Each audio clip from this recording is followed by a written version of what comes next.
Giants win the pennant. 1962, the season that was. LP was released on. The record was released the year that after the Giants had won the World Series. This is a CD of that LP, narrated by the great Simmons and Russ Hodges. Tell It Bye Bye Baby were the words used by the great Russ Hodges, and Tell It Goodbye was the words used by the great Simmons in calling a home run on the radio or on TV, KTVU for the local Giants TV broadcast, or broadcasted locally on 560 KSFO back then. Here is that recording of that great season that was. We live this game of baseball every day, 365 days a year. But sometimes we need a reminder. Now tell me, Lon, did the Giants really win the pennant in the year 1962? Well, I think maybe we can let the Giants tell that story, Russ, but we have to go all the way back to April 10th at Candlestick Park in the first inning as the Braves and the Giants are playing. And center fielder Willie Mays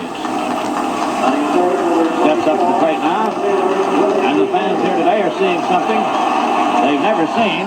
Willie is wearing a batter's helmet this year. In previous years, he always wore the cap with the plastic inner lining, but at the request of manager Alvin Dark, he went for the full helmet. He wears it right over his baseball cap. Spahn throws to the Giant center fielder. There's a swing and a long drive to deep left center field, and you can tell it, bye-bye, baby! What a way to start off a season. One pitch, one home run. Well, that was sort of an indication, Russ, of how things were going to start, but it wasn't all offense as far as the Giants were concerned. There was some defense involved, too, so all we have to do is go to the ninth inning of that first game and listen. Joe Torre's the batter, and he takes a called strike over the outside. Tommy Aaron at second base. Frank Bowling is at first. Nobody down. The Giants lead 6-0. Here's the pitch. Fastball hit on the ground at Davenport at third. Over to second for one. Back to first. Hit another play. They don't call him the kid with the golden glove for nothing. That started out to be a base hit. A hard smash to Davenport's left.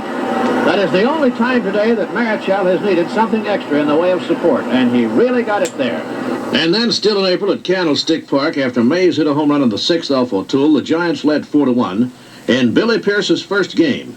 Then, in the seventh, Pagan was on with 2 out when Cepeda came to bat. O'Toole with a new baseball, getting the sign.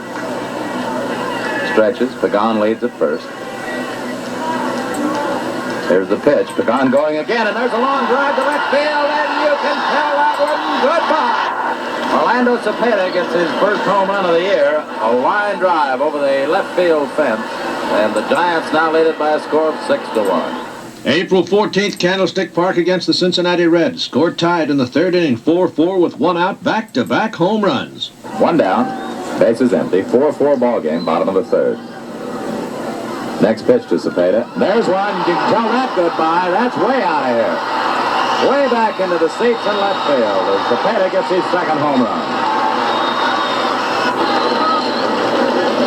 Orlando Cepeda really cracked one about 5 or 6 rows deep in the left field seats. He just waited on that pitch and mashed it. So the Giants are back out in front now, 5-4. And then Felipe Alou got into the act. Ellis ready for the 1-0 pitch. Slow curve, and that one's hit deep to left field. Going back is Post, and Elliott goodbye. Felipe Alou gets his first home run of the season as he timed a slow curve, waited on it, hit it over the left field fence. Then in the first game with the Dodgers at Candlestick Park, Big Stan Williams pitching for Los Angeles, and Felipe Alou is up at the plate. 1 ball, no strikes, 1 down, bottom of the second. Roseborough's target. Williams' curveball is hit to deep center field. Far back for it is fairly. Far back. Tell it, bye-bye, baby. After a quick survey here in the radio booth, that is the farthest we have seen a ball hit to center field. It went into the extreme corner of the concrete bleachers. Well, you've seen where Del Court and his band sits. Well, it even went to the right of that. Had to go 430 feet. That was in the second inning. Then in the third inning, Jimmy Davenport. Williams throws 1-1. Davenport hits a long high drive to deep left field. Moon is cleared back and tell it. 5-5, baby.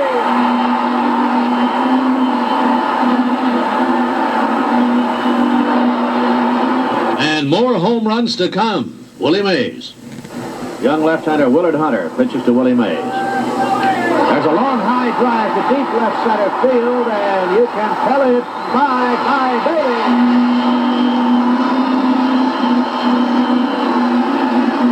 Three home runs in consecutive innings by the Giants, but now let's go on the road and back to Pittsburgh at Forbes Field, where the Giants are involved in a big Donnybrook. Bailey has had 1 out of 2. 2 down, top of the 6th, Bob Friend ready. The pitch. Over Bailey's head and all the way back to the screen, and Bailey turns to yell something out to Bob Friend, and we might have a little fun. Here come all the Giants out right now.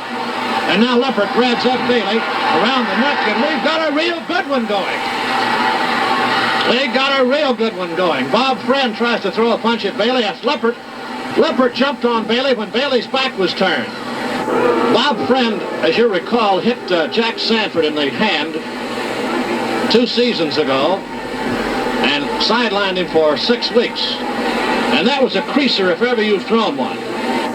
It appears that they'd have to put everybody out of the game, so nobody's going to get thrown out. 3-1 pitch.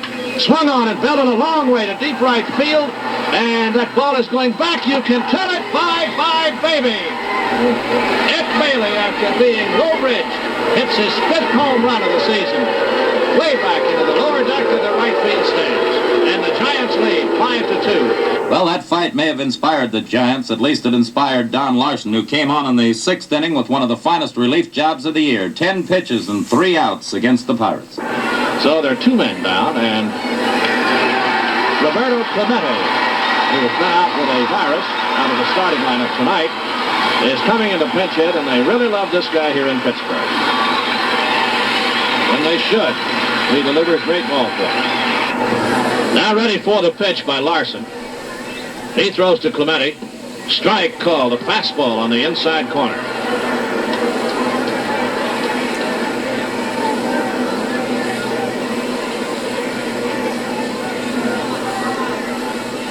Count is 0-1.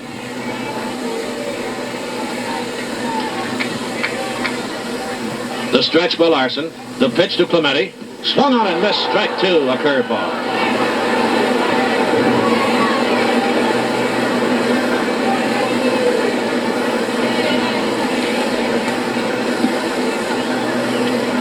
Count is 0-2.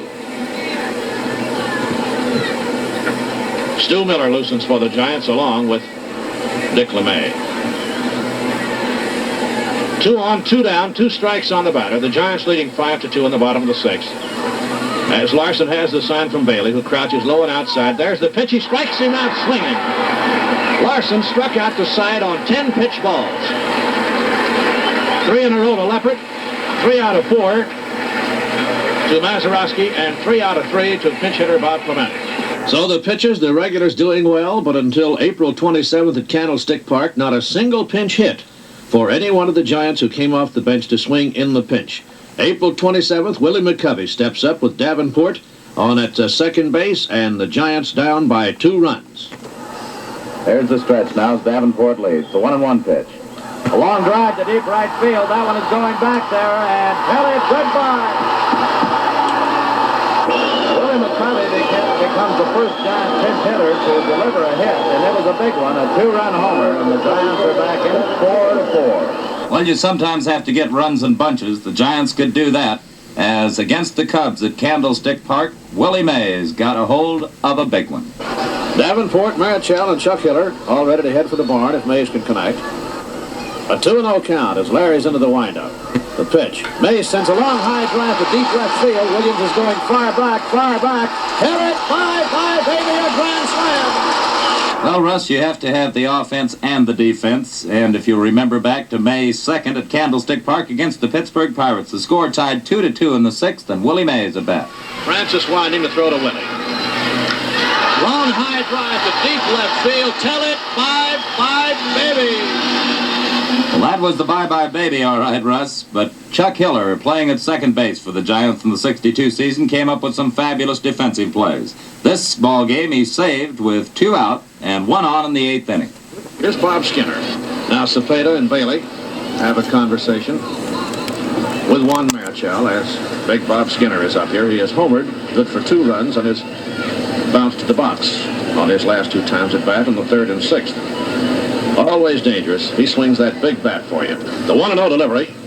Bounding ball is hit wide at first base. Cepeda can't get it. Hiller does. Throws to Marichal in time.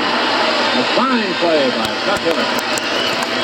And the side is retired. Well, the very next day at Candlestick Park against the same Pittsburgh Pirates, Chuck Hiller shows he can go to the offense as well as the defense. Let's turn to the bottom of the 8th inning. Chuck Hiller is the Giant batter now with runners at first and third and 1 out. Haddix looks around at the infield. Here's the pitch to Chuck Hiller. Swung on, base hit to right field.